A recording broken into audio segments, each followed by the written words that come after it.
Welcome to Politics Done Right. I am your host, Egberto Willies. This is a progressive program that will take the mystery out of politics. This is the program that will encourage you to make sure government becomes we the people. Whether you are liberal, progressive, conservative, or otherwise, you get to air your point of view. We are an independent media outlet that, unlike mainstream media beholden to corporations, we only owe allegiance to you. Remember, you can also send me a tweet at EGBERTOWILLIES. That is at Egberto Willies. Let us engage. It is Politics Done Right. Well, folks, welcome to one more edition of Politics Done Right. I'm Egberto Willies, your host. Thank you so kindly for being a part of the show. We are going to have a great show for you today. As usual, my brothers and my sisters, we're going to have a good show for you today. Anyhow, let's see. Welcome aboard. Maywood, I take it I found the live show. Yes, you found the live show as I'm talking to you right now. Peggy Lopez is in the house. She says, hi all. Interesting times we live in. Yes, Peggy, estás correcto. You're absolutely right. Nanette Bird-Smith is in the house. She says, hi all. Michael Rudnan is in the house. I'm going to read your piece in a minute, Senor Rudnan. Bridge MCP says, hello, peeps. I didn't hear that, Michael Rudnan. Wow, I'm going to read it. I haven't read it yet, but I'm going to read it for the first time aloud. Melanie Keaton, welcome aboard from Barcelona, España. Thank you for being here. You are here actually at the right time. And of course, there is our beautiful Deb Denny. How you doing, Deb? Welcome aboard, AVQ. Egberto, I'm going to limit myself to one post as I'd appreciate your advice on a personal interest story from AM New York Metro News. Coney Island mass shooting. Man killed, 4 others wounded as bullets fly on beach.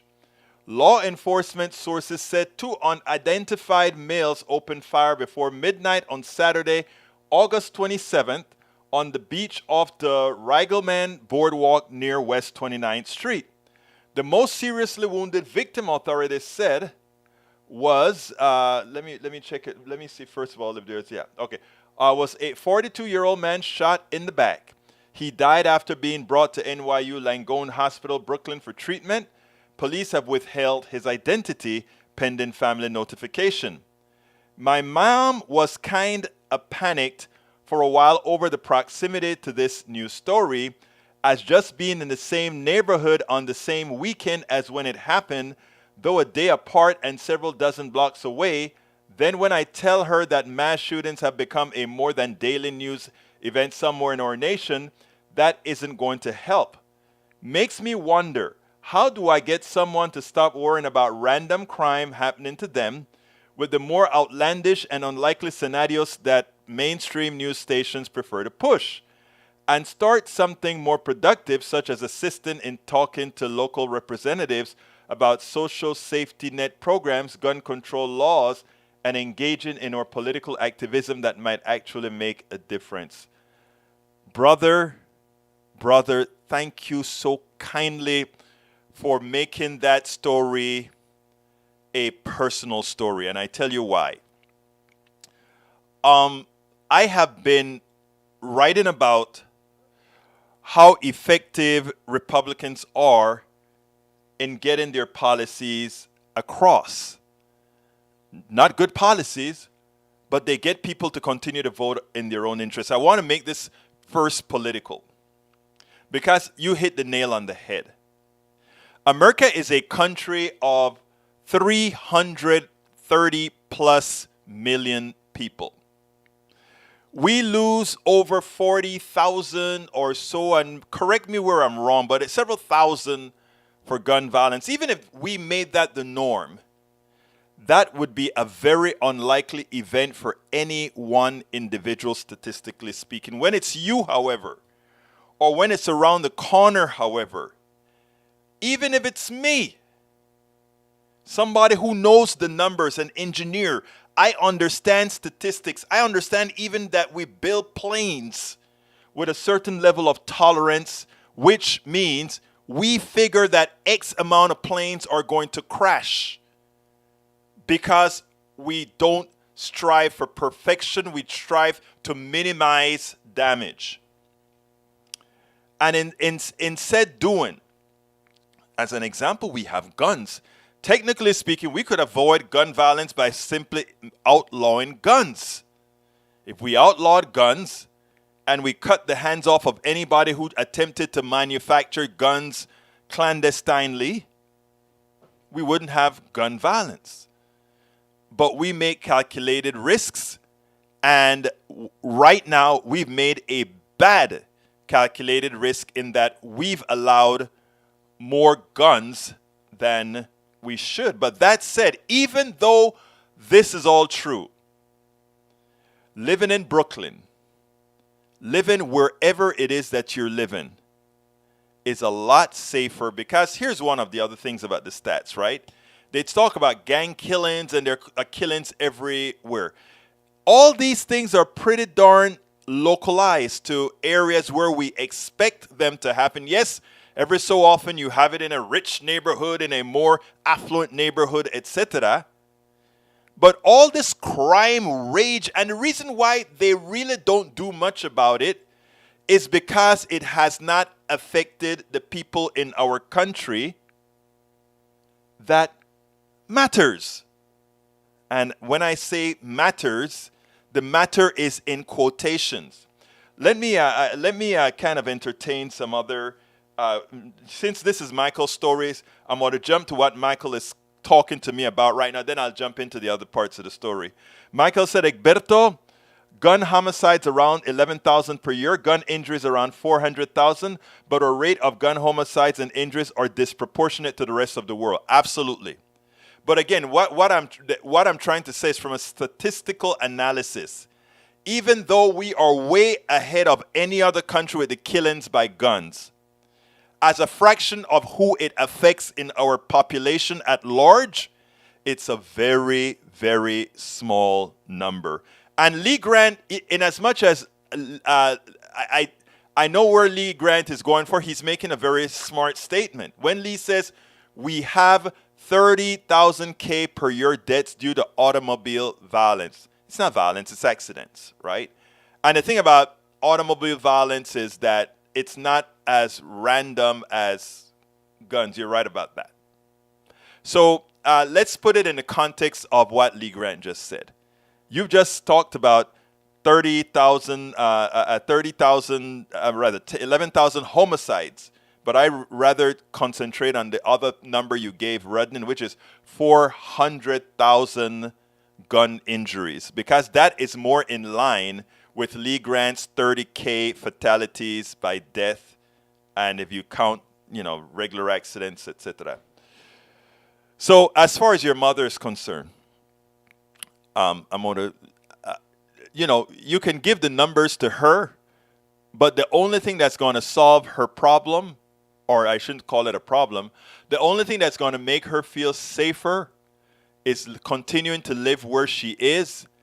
And given that statistically that same thing won't occur in the near term around the neighborhood, that she sees nothing major happening again, and she will eventually go back to normal. Let me give you my personal experience with Starbucks. I used to live in Starbucks. I wrote all my books in Starbucks, etc., or most of them, except for the last one, which I think was during COVID. But since COVID, I haven't been going to the Starbucks. It's an irrational fear of just being around people. And in our area, COVID is really minimized now in my neighborhood, etc. And, I went, a friend of mine this week, so, let's go to Starbucks. And I went to Starbucks, and I spent probably 5 hours inside of a Starbucks.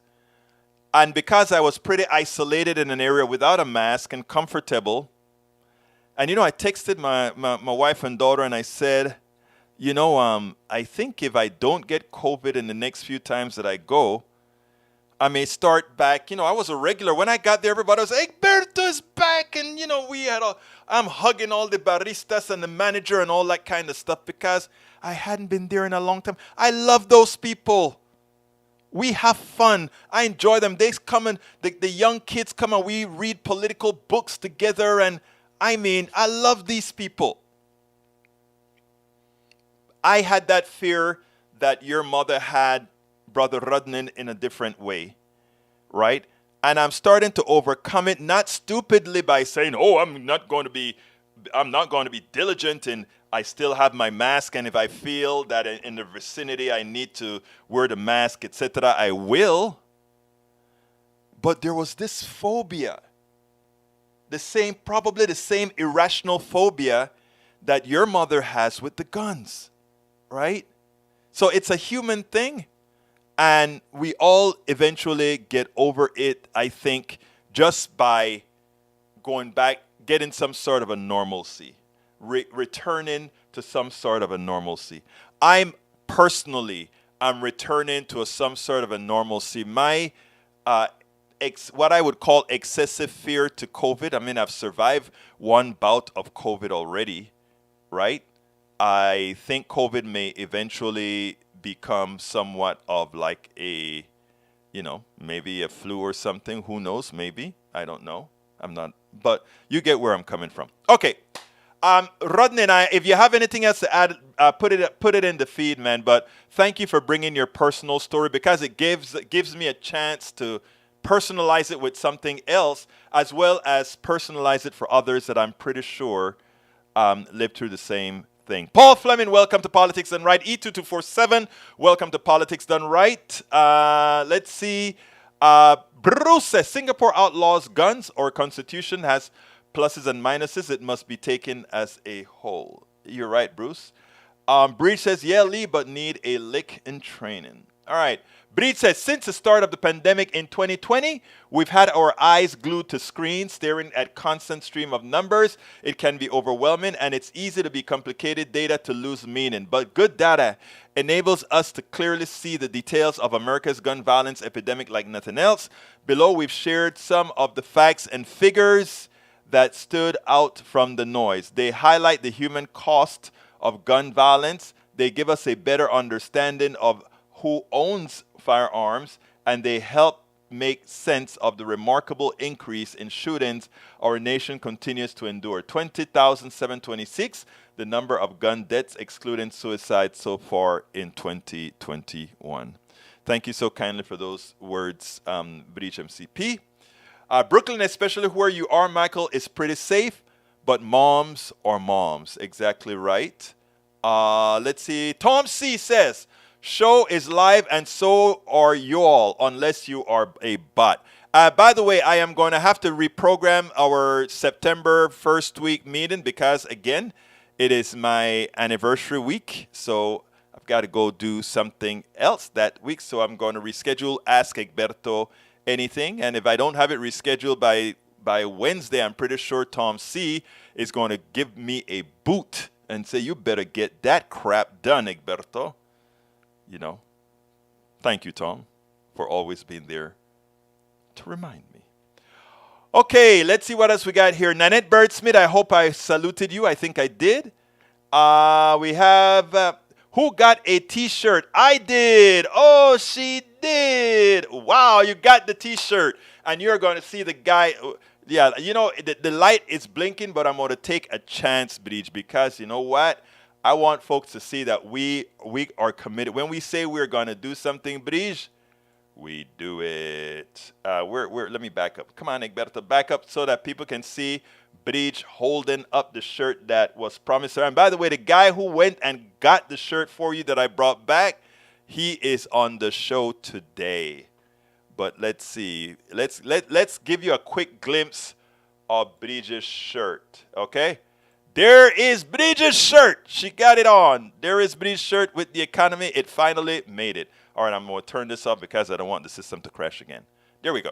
All right, Breach, thank you for showing us. Thank you for showing us. Did I show it? Did I really show it or didn't I show it? Let me make sure I showed it. All right, there it is. There is Breach's shirt, the one that we saw when I was in Pittsburgh, PA at Netroots. All right. Muchísimas gracias. By the way, Rodnan, did you get yours yet? Because yours was sent as well. Let us know if you got it, Rodnan. Program. What else have we got here? Bear with me. Para ver. Carl Cox says conservatives don't want to help students with student loans debt because they don't receive bribes from students like they do elsewhere. There's some truth to that. Eric says, don't you find it odd that it's the first in this report won't be published? Biden administration sending billions to Ukraine and not reporting on where it's going, media not asking questions. Don't you find that strange? No, I don't. Because whenever the military-industrial complex gets money, whether it is from Republicans or Democrats, they always hide it. So let me just say, Eric, I'm with you there, right? But we have big battles to fight. Let's see. Michael Rodney said, I got the T-shirt too. One size too small for me. Gonna find someone to regift it. That's a large, man. You look. Okay, maybe. What can I say? Forgive me. All right. Alistair Waters says, I made it. Alistair Beautiful Waters, welcome aboard. Where can I order one of those T-shirts? I don't know, Mabe. The guy went and picked it up in one of the booths for the people who asked for it during the live program. Lee Grant says, Zuckerberg said FBI told him to suppress the Hunter Biden laptop story. Election interference. Oh, Lord. Oh, Lord. You guys won't leave Biden alone, won't you? All right, let's see what else we got. Michael Ronan says, since when has the military ever passed an audit? Thank you, Michael. You're absolutely right. Breeze MCP says, May, the back has a link. We'll find it. Thank you very much, Breeze. Tom C says, no problem on rescheduling. Ask Egberto. You don't want to answer the questions your wife will ask you if you forget your anniversary. Tell me about it. Alistair says, I have something interesting you need to read, so you make sure I read it, Miss Waters. May Wood says, if you're an extra large, I'll take it. And Lee Grant says, is the laptop story still banned on PDR? And it's not that the laptop story is banned on PDR. I don't ban anything. I mean, there's all kind of rumors going around with Biden and the daughter and all of that. And I don't play those games. I mean, I don't, look, there are similar rumors between Ivanka and Trump. And you don't see me play those games on this show. Right? You don't see me do that. You know, man, they have clips of Oprah with Trump saying some interesting things. It's not relevant to what we do. Daniel Ledo says, make you a deal. We will leave Biden alone if you will all leave Trump alone. No, Trump is making himself relevant, so we can't leave Trump alone. And you can stay talking about Biden's daughter and Biden and all of that. It won't change anything. I mean, let me tell you what's going to happen, because you guys better be ready to be very, very pissed off. Because not only are we going to retain Congress, I'm talking about the House of Representatives, meaning Democrats, but Democrats are going to gain seats in Congress. They're going to gain seats in the Senate, and they are going to hold on to everything. They're going to gain a couple governorships. Okay? I know people say, oh, you're going to lose the governorship and you're going to probably lose the House. Mark my word. Democrats are poised to win it all. Let me tell you what you don't look at. You know, everybody was looking at the absolute numbers, right? I am looking at trajectory, and I'm looking at not only trajectory, but what has been happening. And if you take a look, Kansas should be probative. I repeat, the polls, people, even Republicans won't say, we won't mess with those nuts to a pollster. Republicans are good folk too. They don't want nut cases out there. They want a semblance of a democracy. I mean, Liz Cheney is just the outward view of most sensible Republicans that are quiet. I repeat, Liz Cheney is a sensible Republican, conservative that I completely disagree with on social and economic issues, but a good American. Okay? Roberto Lewis is in the house. Daniel Ledo is in the house. Roberto says, saludos a mi gente de Politics Done Right. So mark my word, folks. Those people who somehow have this fallacy in their heads that we're going to have as the next Speaker of the House McCarthy. No. The next Speaker of the House is likely going to be, I hope it's not her, though. I hope she rescinds and give it to a youngster, Nancy Pelosi, but I hope she gives it up.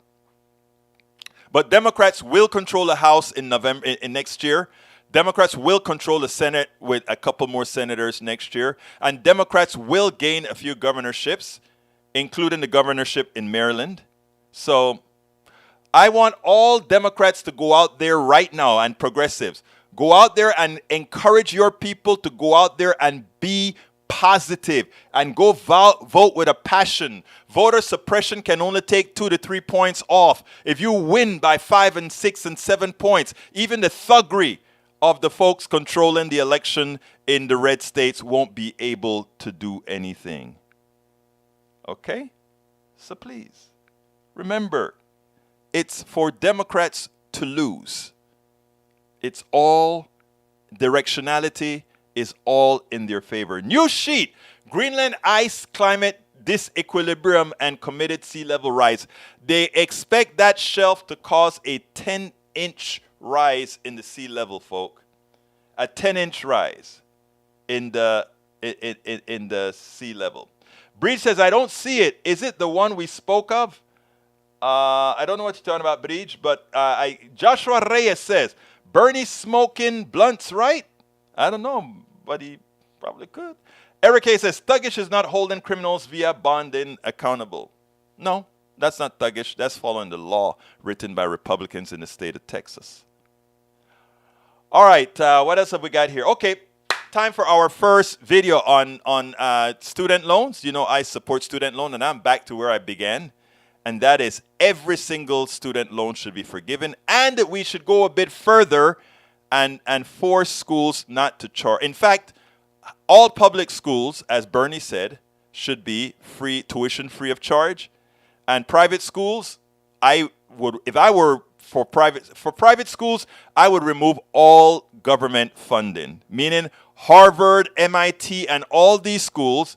I would make sure that those kids who are at private schools don't receive funds from the government. That's what I would do. So I'm not saying that's what Democrats would do, but I think all private schools should be done through the private domain, and all public schools should be done through the public domain. If a private school wants to be private, then it should be able to sustain itself. Punto y final. All right, let's go ahead and listen to this one that I did. I find the student loan forgiveness debate the heights of hypocritical thought, a thought process that is so hypocritical. I want you to take a look at this, and then we'll take it on the other side, because it is imperative. It is imperative that we are not hoodwinked like we always are hoodwinked when it comes to giving anything to the working class, to the middle class, to the poor. Check this out. We'll take it on the other side. I want to ask you about President Biden's decision to forgive student loan debt. I just thought it was monumentally unfair to people who didn't go to college because they didn't think they could afford it, unfair to people who had paid their loans back, unfair to people who got higher education in an area that the government didn't make loans. Most economists who looked at it said it's not going to increase inflation. Most economists are wrong. Senator Blunt right there, he said this program is unfair. It's going to hurt the economy. He's wrong. 60% of the benefits go to people who are on Pell Grants.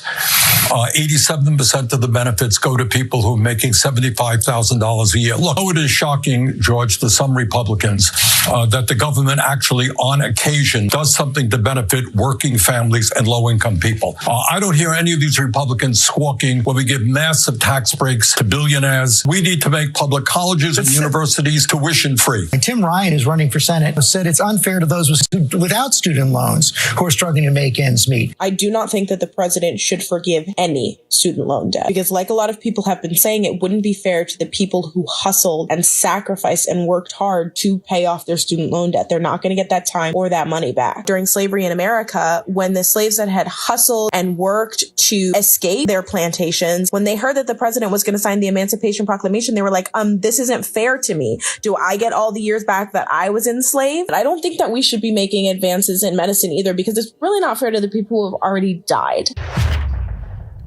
I love the sarcasm of her statement.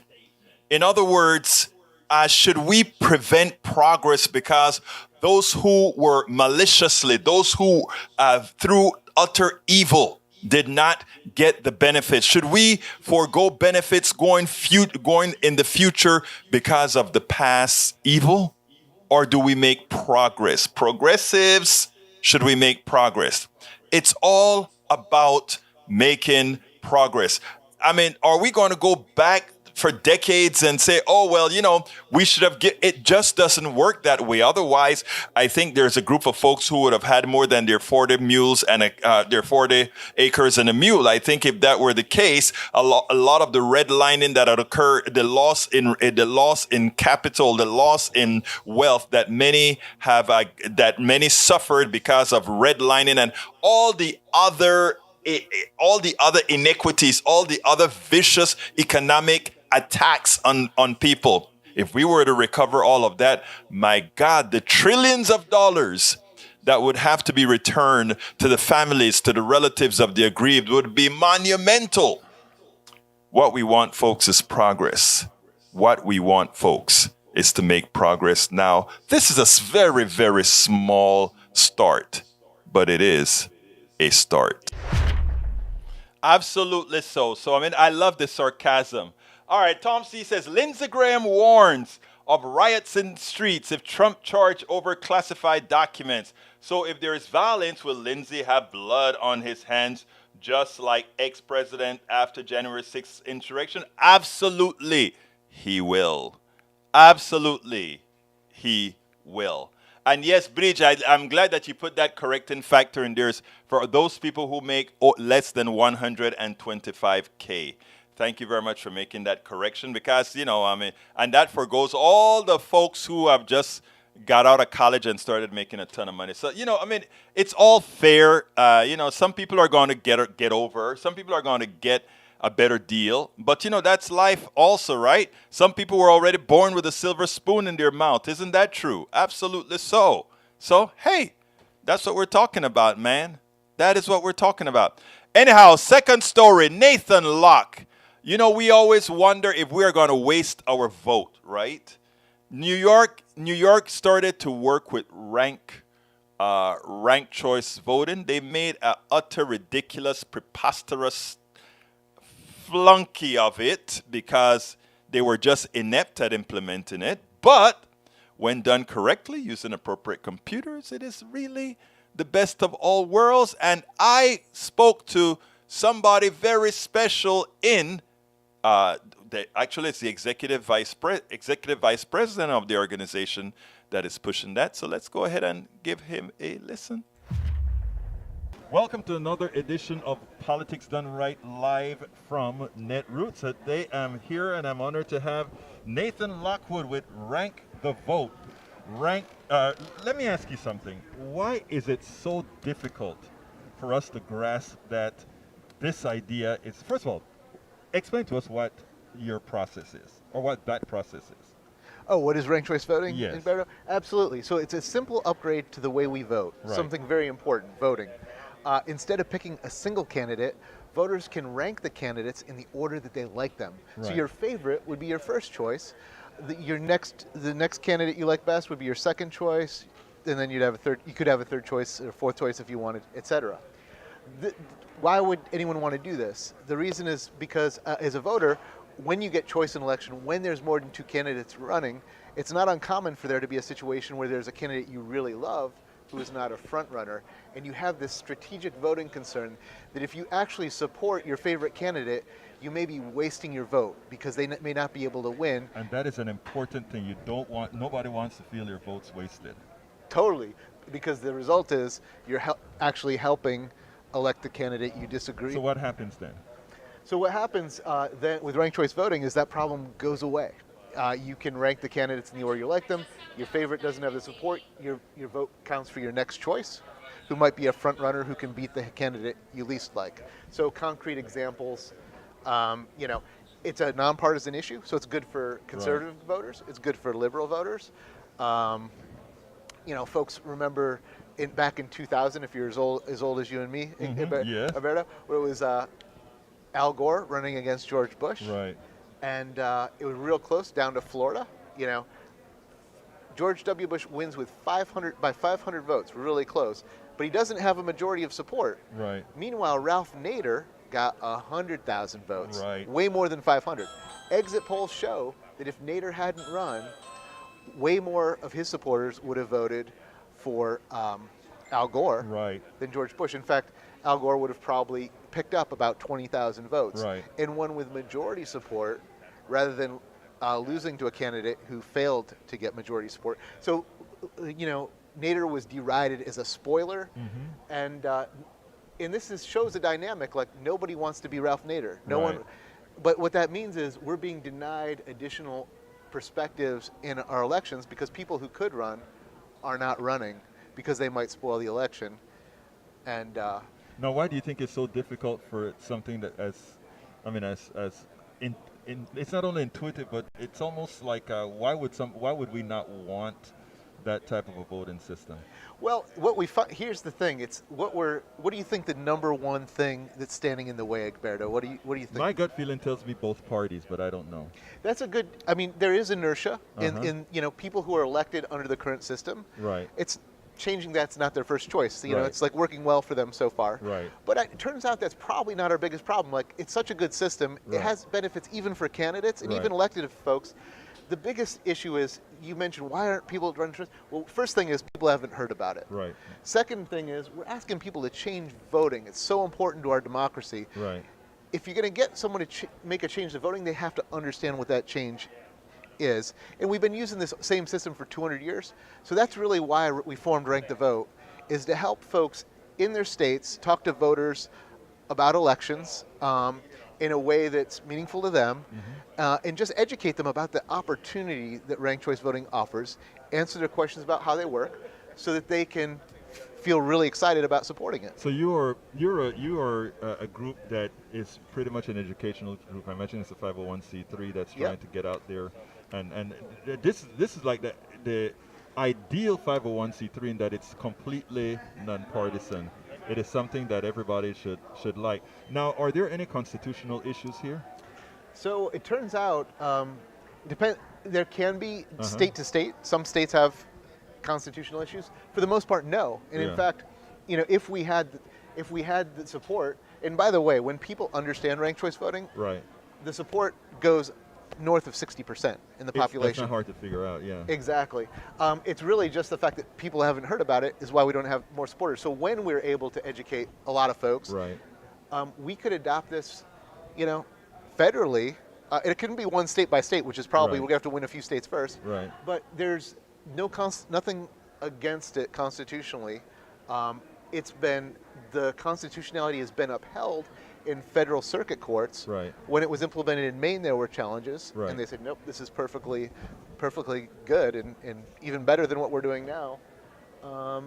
There's one federal law that would have to change. Which well, is? Well, there's depending on what you want to implement. Actually, there's 0 federal laws. They could implement ranked choice voting nationally. Ranked choice voting is not one thing. There's different ways you can do Right. it. We were talking a few minutes about. I was going to bring that up. Yeah, Okay. go ahead. Tell me. No. I want to. Well, okay, sure. So Maine and Alaska became the first states to take advantage of the fact Right. that states can decide how to do elections. Right. As long, they have to be within certain parameters. But yes. so Maine said, we're just going to keep everything the same, but we're going to use ranked choice ballots. Where voters can rank the candidates, and of course we'll count them the way you count ranked ballots. But everything else about our elections will stay the same. So one simple change. Alaska said, well, we're kind of a red state, Right. and but we have these closed primaries, and most which you have to be a Republican to vote in the Republican one, or a Democrat to vote in the Democrat. Right. But most Alaskan voters were independents. Right. So they're like, the Republican's probably going to win. So you got to vote. If you're not voting in the Republican primary, you're not really having a say who's going to win. And we're locked out of that. So when Alaska moved to ranked choice voting, they also updated their primary system. Maybe you've heard California has like this top 2 primary system. Right. Alaska said, well, we can do this better. We'll do top 4, and then we'll use ranked choice voting to let the general electorate vote against the 4. Okay, I got it. Now, California doesn't use ranked choice at all, right? They have a lot of cities that do, but statewide, not yet. Not yet, okay. So in Alaska, you're telling me what they do is they have regular elections and the top 4 then participate in a ranked choice in the way they're selected. Exactly. And the beauty of this is, Egberto, that, before the winner was being determined in a low turnout primary. Right. And with this, you get the much larger number of voters who vote in the general election, able to have a couple choices from the dominant party and a couple additional choices as well. And then sometimes some of that less dominant choice turns out to win the election if enough people like them. Exactly. Well, look, it's been my pleasure. Nathan Lockwood, thank you so kindly. Nathan is with Rank the Vote. Folks, check it out, all right? Check it out and let's all educate ourselves. Thank you very much, Nathan. Great meeting you, Egberto. Absolutely. I hope you enjoyed that. I sure enjoyed speaking to Nathan for quite some time before and after the interview. Mike Cisak says there is a reason we have a 2-party setup. The way we get election winners is a majority vote. In the end, you'll still end up with a winner with a majority vote. The best chances to win in a majority race is to group up together on multiple issues to have a chance to gain majority vote. Again, you really should, listen in detail to what Brother Nathan had to say. And again, we have to get out. Look, I'm a progressive, right? Real progressive. But if one of the conservatives have a great idea that I think would make a freer country, would make a more beneficial set of policies, I wouldn't let my ideology stop me from supporting it. So, Mike Cisak, that's a message to you. The party system is lousy. A 2-party system is lousy. And let me tell you why. I am sure, Brother Cisak, that there are certain things that you support that I support, but because we are in different parties and there may be something you support, I support, and the party that I generally vote for does not, that somehow it is malign. And that is what we have to get around. I want us to have 10 parties, and that all these parties have to come to an agreement to govern. It's a little bit nastier, but it generally reflects the will of the people much better. It reflects the will of the people much better. And again, so I am for ranked choice voting. Absolutely so. Why do Democratic Party leaders put up with this crap? What? I don't know. I guess I missed a part of the discussion. Let me go back up to before I go to the next video and see what we're saying. Bree says it will happen. Patience by Young Jedi. All right, if anybody, let's Sydney, welcome to Politics Done Right. I think I welcome my brother Roberto Lewis already. Deb Denny is talking to somebody else. Whoa, got a lot of messages here. All right. Eric says, why does Egberto now have a mask with this guy? Is he any different than any other up-close interviews he had? I started out wearing a mask mostly for my comfort and a lot of times for the other person's comfort. Eventually, people were telling me, you don't have to wear the mask. We're fine. We all had to be vaccinated in there, and we all had to be made sure that we didn't show any kind of signs in there. It was a really safe environment. I did a lot of this stuff, again, for myself, yes, but also for others. Eventually, I took the mask off when I did the interviews. A couple of them, I think I have a couple more that I did the interviews with the mask, but yeah. Brish got it. In the beginning, he wore a mask. Okay, thank you, Brish. What else have I got here? Any other messages from folks? David Short, welcome to Politics Done Right. Let's see what else we got here that if anybody else I need to salute. Okay, what time is it? 41. Let me go ahead and do my ask, and then I'll go ahead into the other interview. Let's go. Politics Done Right depends on you to to keep doing what we do. What do we do? We make sure to keep, number one, the internet seeded with blogs and information to counter the right and to present what progressives represent for the benefit of us all to everybody so that it's not misread, misled by any other entity. We make sure and populate that internet with blogs, with videos, with all these other things to make sure that we are informed and to counter everything that you normally hear that are lying at the right. We also make sure to create articles in magazines, articles in newspapers all around the country to ensure, again, that our message gets out there. Last but not least, we also write books. As you see it, Class Warfare, the only resort to right-wing doom, How to Make America Utopia, are two of the many books that I've written on these issues. So please support us in one of many ways. Numero uno, you can support us at PayPal, either one time or monthly. Go to politicsdoneright.com/PayPal. You can support us on Patreon. That is politicsdoneright.com/Patreon. Patreon is spelled Patreon. You can support us by becoming a part of our YouTube channel, going to politicsdoneright.com/YouTube, or you can support us in many other forms that you can find at politicsdoneright.com/support. Be sure to visit our store, politicsdoneright.com/store, and get our books at politicsdoneright.com/books. Politics Done Right. Thank you so kindly, folks, and please don't forget my Netroots GoFundMe has stalled out. Netroots, if you're so kind to help us defray that cost for all these great interviews that you're getting, and it's not only for you, it's for the rest of the ethos who doesn't know about ranked choice voting, who doesn't know about all these things, these different folks, that these activists out here that I've interviewed and politicians that I've interviewed in DC. I'm not only doing this for Politics Done Right, but we are making sure to promote all of this in podcasts, etc., so that other people are aware of these things that the progressive arena has done in Pittsburgh and elsewhere. So you can support our GoFundMe at politicsdoneright.com/netroots, and I have that in there, politicsdoneright.com/netroots. Your kind support is always appreciated. Remember, this is all we do. Trying to make a better America, trying to make a better world, and it is a choice. Yes, so, but again, so please support us however you can. All the different places to support us can be found at politicsdoneright.com/support as well. All right, let me go ahead and play the interview that I did with Brian Smith. Everybody gets tired of seeing on Facebook how rude it gets and it's not conducive to really doing good type of activism. Well, I met Brian Smith, and Brian Smith has a story for you. Let's go ahead and listen to Brother Brian Smith.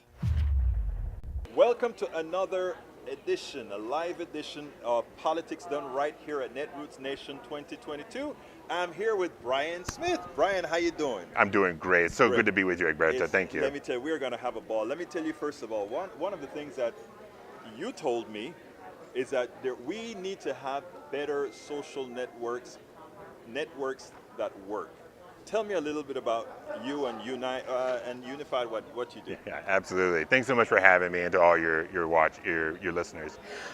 Unified is a new social platform that's being developed specifically for community organizing and activism. Right. What makes Unified unique is that you can post and have social features like commenting and liking, but you can also add tangible actions that your followers can complete, like getting their friends registered to vote, organizing an event, or even donating to a candidate or to a cause. So we're really excited about the opportunity and to get it into the hands of the public as soon as possible. Now, right now we have products like Facebook and Twitter and Instagram and all of that, and they have market penetration, if you will. Progressive talking about market penetration, but anyway, they have penetration into folks, right? How are you going to be able to compete with a Facebook, or get people attracted enough to your platform that that's where they want to socialize? Yeah, it's a great question. We have already seen a lot of interest in the platform. Right. We're currently speaking to hundreds of activists and organizers who exist in many of those digital spaces that you Right. just named, Right. and they are so ready to get off of those platforms and get onto Unified. Primarily, I mean, we know that there's a growing appetite and more people are looking for alternatives. Right. You asked me beforehand, we got started, are we just building the Truth Social for the left? We're not, Right. but I think Truth is an example of how on the right there are people looking for alternatives. Right. That also exists on the left. People Right. are looking for alternatives to the existing Right. platforms. So we think timing-wise, this is a great time to be entering the marketplace. Now, I know coming on a program like Politics Done Right is one way of advertising, but granted, the universe is huge. How do you get to that universe in sort of this kid that tries to put just the sensational? Yeah, well, just like I said, we're building out this existing community of early adopters. There's several hundred of them who are ready to jump onto Unified. So when the general public sees it, Right. they're not going to join an app that's just a blank slate. There's Right. already going to be an active, vibrant community there that folks can join. My role is actually to work more with organizations, businesses, even podcasts like yours Right. could and will exist on Unified creating content. I'll give you a quick example. Right. Let's say you have a host, a guest who comes on and they're talking about social justice. Right. You can then have your audience engage after that episode in complete actions around that topic and help grow your audience. That's just one example. Right. Now, let me ask you this. Now, all of this stuff costs money. Sure. How are you going to capitalize this product that you have? How are we going to grow it, in other words? Yeah. So we, first I have very exciting news. Unified will always be free. Right. And we actually don't run on ads. You will be able to donate to candidates and causes, and we will take a small commission off of that. Okay, so whatever funding occurs, you actually make something out of. That's not a bad idea. Yeah. What kind of commissions are we talking about? It'll be a small commission that you get, like for instance, Act Blue Right. does a Similar similar to model. that, yeah, Mhm, okay. Yeah, and the other thing is that we're also fundraising right now through our seed round, and any member of the public can actually invest in Unified right now through our WeFunder. Right. And I'll give you that information. Hope you can share it with your listeners. Yeah, please do. Can you give us verbally some of it? Or? Yeah, absolutely. So our website is joinunified.us, and from there you'll be able to get access, or you can link out Link to out our if you want to become an investor. Correct. In this. Yeah. Now let me ask you something, because as an investor, are you saying that person will make a little? There are true investors that, as Unified grows, they actually make a little commission off of it? So or there's a reserved amount of around $100,000 that have specific terms that you can Right. read about on the WeFunder site. And I believe as of this recording, there's only about 30,000 plus left in that before the terms change. Right. And those are very favorable terms. You can read more about it Right. at WeFunder. And so I encourage your audience to check that out. Absolutely. So are you going to keep that name as Join Unified, or? That's the or website address. I know, but what I'm saying is, are you going to keep that website address, or? I think for now that's the plan. The reason I'm asking Absolutely. that is like join. Eventually, Yeah. you're going to have so many people. Sign up for Unified is maybe a little too long, so I thought join would be a little bit Join better. would be a little bit Yeah. better. So how long have you guys been doing this? Yeah, so we actually first formed in the year 2019, and we had a different company then, a different Right. product that was called Blue Squad. Right. And then after it was very successful in the 2020 cycle, but we realized that we needed to pivot and change our strategy, and so Right. that's why we are now developing And Unified. you're out of Austin, Texas? That's right, That's fellow where- Texan. That's where yes, I went sir. to school, man. All right, Univers- that's right. Longhorn, man. Texas really is on the front lines of so many battles for the movement, and it's great to be headquartered there Yeah. and in such a progressive place like Austin, Right. but also because so many of the important battles on our side are being fought in And Texas. that is what is amazing. A lot of people don't realize. We are Harris County, Travis County. These are bellwether counties in a Yeah. lot of different domains, and it really Yeah. makes a difference that you can stay in certain parts of this country and talk about the red states, But when you live in the red states, you know what is a fallacy or what's real, because you have to know what you're fighting about, or you have to know what you're doing. And it's great that you guys are there. Well, look, what did I not ask you that you would like me to have asked you? Well, the only thing I just want to repeat for your audience is that even though it's not publicly available yet, you can join our early adopter community. Right. So again, go to joinunified.us and sign up. And if you're really interested, you can get early access before other people have it to the app. So it's a great way to learn about what we're doing. Join Unified. Correct. .us. The reason I wanted to specify is because I think earlier I said unify. It's unified. FIED. That's right. All yes. right, great. Well, look, it's been my pleasure, Brian. Thank you, to speak Egberto. to you, and please keep up doing the good work, and let's make sure and get all this stuff going. We'll make sure to tell you all about it so you can keep your audience updated. There you go. Thanks so much, sir. Thank you, man. All right, folks, I hope you like that. One more quick video to get in. And yes, Egberto, most Texans pay more in taxes than Californians. You know I'm going to play that one up. Thank you, Alistair Waters, for turning us on to that article. I hadn't seen it before, but you know I'm going to blow it up. Thank you so kindly, Mademoiselle Alistair Waters. Anyhow, last video of the day. Let's get busy. Welcome to Politics Done Right. Today we are here with Chris Maka. Chris, how are you doing today, my friend? All right. You know, I think it was very important that you're here because, I mean, I just heard your voice at registration and I said, that's the guy that is he should be here at Netroots because he's representing the entire American economy. I love that. Which is all of us. This is what the right-wingers don't understand. It's all of us. These are real Americans. This is the real American economy. Well, look, Chris, one of the reasons I kind of drug you here after we met is that there are a lot of people that are coming to Netroots. I mean, I've been here over a decade. We do this every year. And what I like to do is I like to talk to the participants and ask people why they're here, what brought them, what turned them on to this whole process. So why don't you first tell me a little bit about yourself? Okay. I'm here because I'm representing a company that deals with data, political data. Mm-hmm. We have contracts with the U.S. Senate and House of Representatives to supply data on their constituents and how best to communicate with them. Right. So we've been to a lot of conferences. We go to the American Association of Political Consultants, but we always love Netroots. Right. Because even though we have a contract with Senate and House offices to how best communicate with constituents, we sell to everybody because we don't sell to the politicians. Right. We work for the people in the districts and who's ever in their offices. Right. But when I come here, I enjoy much more of what our company can do in the way of making progressive change in the country.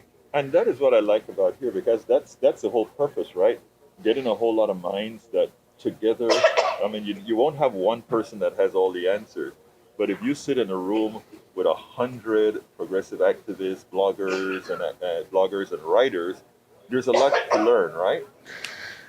I think it's just as soon as you get here, right, and you look at people, yeah, and you say, there's a lot more of us than we ever thought. Right. And we never get a chance to talk to each other. And that's exactly what goes on. And like with our company, it is basically taking, to reduce to bullshit cliches, state-of-the-art technology that goes to some of the, Senate offices and House offices to progressive groups and campaigns. Right.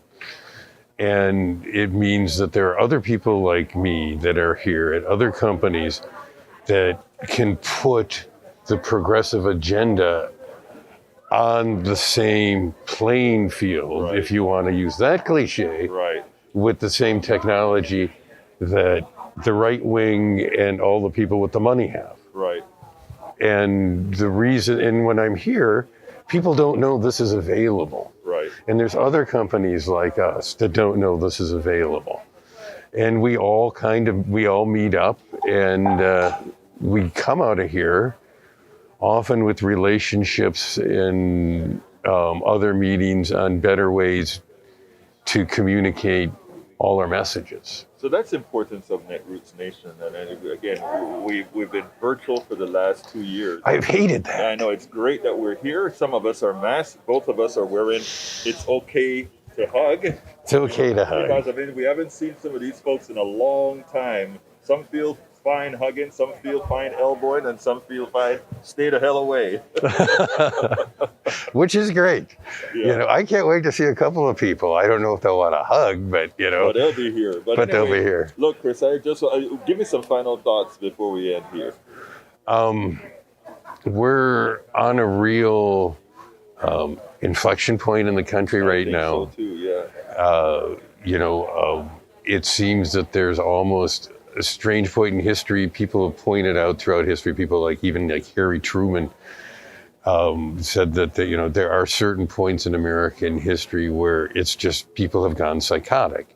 Whether it was the know-nothings. You remember that? Yeah. Yes, and it was the same thing. It was the other. It was these people were destroying them. But then there were Catholics back then too when they did that. That's the camera, not that. Okay. There were Catholics. There was even Catholics back then. And that gets back to the Supreme Court and with abortion, and these Catholic justices are turning over the whole country to an evangelical church when the founding fathers decided that there was going to be no religion because they were trying to get rid of Catholics. Right. Interesting enough, what we find, Chris, is that what the right wing is doing is because they don't have the majority of the population, they are in fact using the Supreme Court as the undemocratic portion of the system. But Chris Maka, hey, my pleasure. You man, keep it up. Right. Thank you, my friend. I really enjoyed this guy. All right, he helps me out a lot at work. I can sneak away and go and listen to him. It works out. Thank you, my friend. You take care, and I'll see you around the campus. See you around the campus. All right. Bye-bye.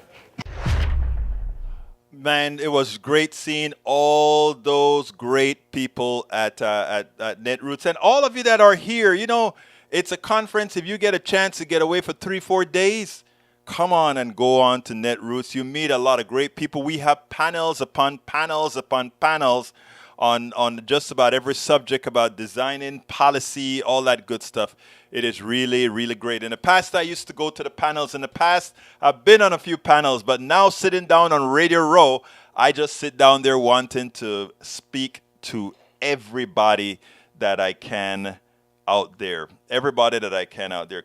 Carl Cox, welcome aboard. Paul Fleming, welcome aboard. Go out and cut your grass, Brother Fleming.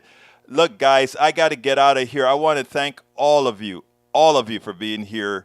That's what it's really about. For us to sit down, be able to break bread together, talk together, have a little bit of discourse, a little bit of debate, and then know that, we're all together. My name is Egberto Willies. This is Politics Done Right.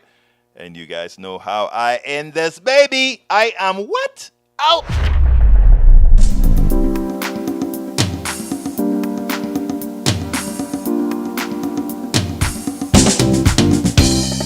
Welcome to Politics Done Right. I am your host, Egberto Willies. This is a progressive program that will take the mystery out of politics. This is the program that will encourage you to make sure government becomes we the people. Whether you are liberal, progressive, conservative, or otherwise, you get to air your point of view. We are an independent media outlet that, unlike mainstream media beholden to corporations, we only owe allegiance to you. Remember, you can also send me a tweet at EGBERTOWILLIES. That is at Egberto Willies. Let us engage. It is Politics Done Right.